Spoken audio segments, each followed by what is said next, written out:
Welcome back. For starters, we like to start off more or less flattish. The good news overnight is US markets ended in the green and crude oil prices have cooled off a little bit as well. But we listed down all the top 10 stocks that we're tracking. Let's get to some fundamental analysis on each of them. Siddhartha Khemka, the head retail research at Motilal Oswal, joins us on the show. Hi, Sid. Good morning. Thanks so much for joining in. Well, tell us about TVS Motors. That's been the big outperformer. The numbers were pretty good. Sonia just told us about that. How would you approach the stock at around 1,600 rupees? Yeah, very good morning, Nigel. Good to be on your show early morning. So I think results have been pretty good. However, we were expecting the good set of numbers from the auto sector itself. So more or less operationally, the numbers were in line with our expectations. It recorded highest ever EBITDA margin of 11%, and which was an increment of 40 basis points on a Q-on-Q basis. And we believe that there is further scope for margin improvement in coming quarters, led by operating leverage, low marketing expense, and there would be a strong earnings growth driven by recovery in the underlying segments as we expect the margin improvement to be there. But on the flip side, what looks like is that the valuation seems to capture this upside with almost stock trading at 35 times FY24 and 30 times FY25 P. So that we believe that there could be little room for upside, given that the other two-wheeler companies are trading at a steep discount. So while we are positive on the overall earnings and the growth trajectory, the valuation looks capped, and hence we are kind of a neutral rating on TVS Motor. Hey, that's interesting. You have a neutral rating on TVS Motor. There's also a bearish view. Nomura has in fact downgraded the stock to a neutral. They have a target price of 1760. I think the one concern is that the subsidiaries continue to be loss-making. So there's a bit of a drain, right? A cash drain on that front. And that may sort of put a lid on the gains. And the stock, of course, has rallied a lot. But Siddharth, good morning and thanks for joining in. There are plenty of other stocks that I do want to talk about. DLF is the other one. Highest ever collections this time at almost 2,400 crores. And the commentary from all other developers, whether it's Macro, Tech, Prestige, is that the going is very good. From this entire lot, what are the stocks that you prefer in the real estate space?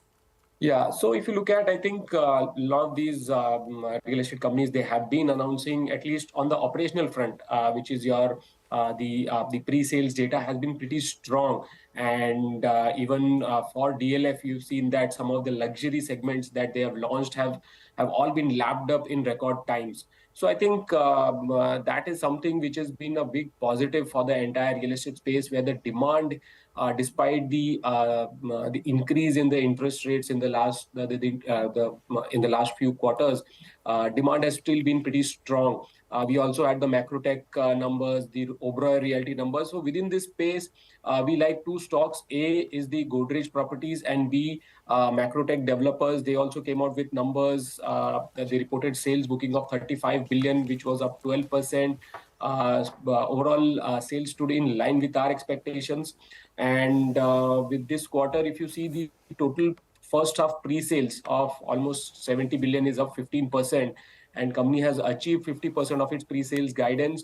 The management commentaries regarding the festive sales and festive bookings have been pretty strong, not only for the real estate sector, but I think across the industries. The festive season, at least so far, has been pretty good, and we will still have the upcoming festive season of Diwali and the New Year. So I think it looks pretty good. And as I said, within that, we prefer a macro tech developers, where we have a target price of 900, and Godrej Properties, where we also have a buy rating. Got that. Siddharth, hi, good morning. There's actually so much to discuss, right? So many numbers. M&M Finance sold off 10% yesterday. There was an AU Bank acquisition. By the close of it, the market was, I guess, like it, at least the first cut. AU Bank was down sharply.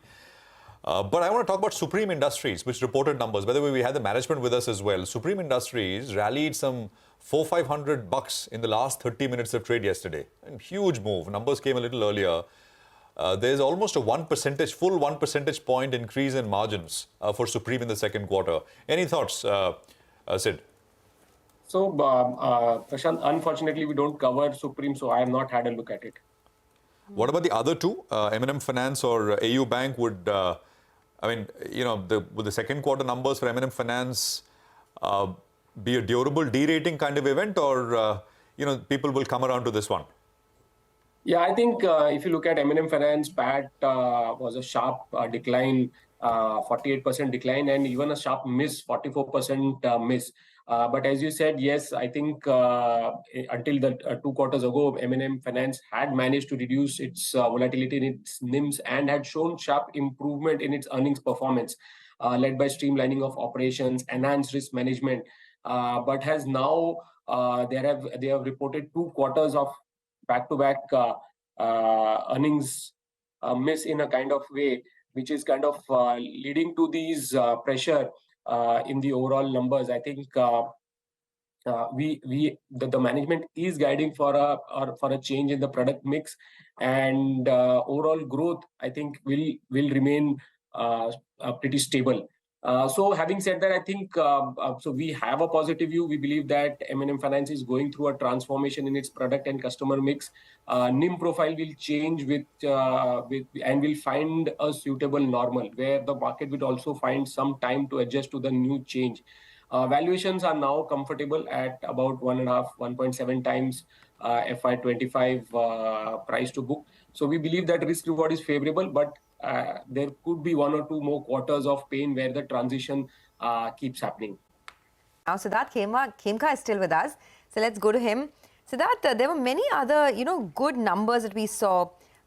Nigel was speaking about Vesuvius, 20% margins on that business. Blue Star saw very healthy growth, revenue growth of almost 20%. Something like a Spandana Spurti was very strong as well. AUM growth almost 70%. Any of these companies that you liked in terms of earnings?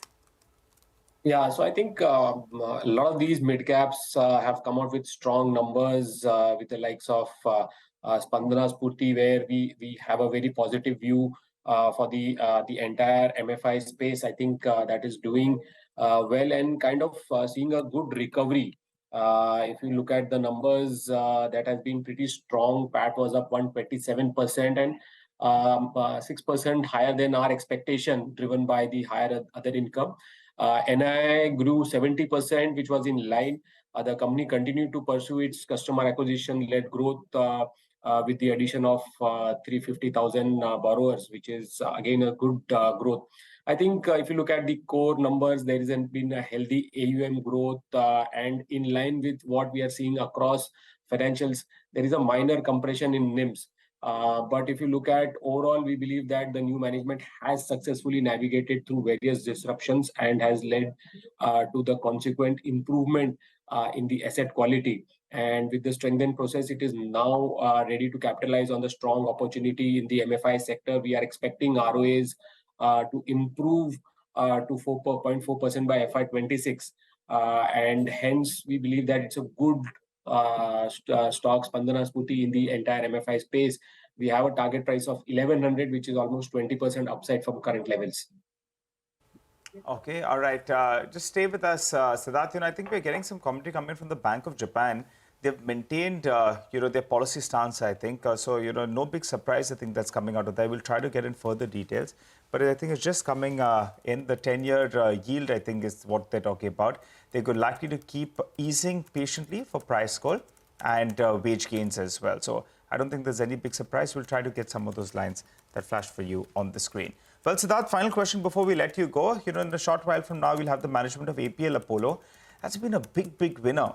The numbers were a little bit lower than what we were working with. Your view on the stock at these prices? I think APL Apollo has been consistently delivering strong numbers. The space that they are operating in, they are almost like market leaders, and they have been consistently doing well quarter after quarter. So this was another quarter where they reported healthy volume growth of 12%. The product mix is improving. They have been consistently adding capacity. So we believe that with incremental capacity from the newer plants, plus the debottlenecking, plus the addition of high margin products from the Raipur unit, which should result in strong volume growth and margin expansion. So the good part is that the growth continues. We are expecting a revenue growth of almost 30% and PAT growth of 50% in the next 2 years. So I think it's still a top pick in the mid-cap space from us. We have a target of 1930. and I think the stock should continue to do well. Siddharth, stay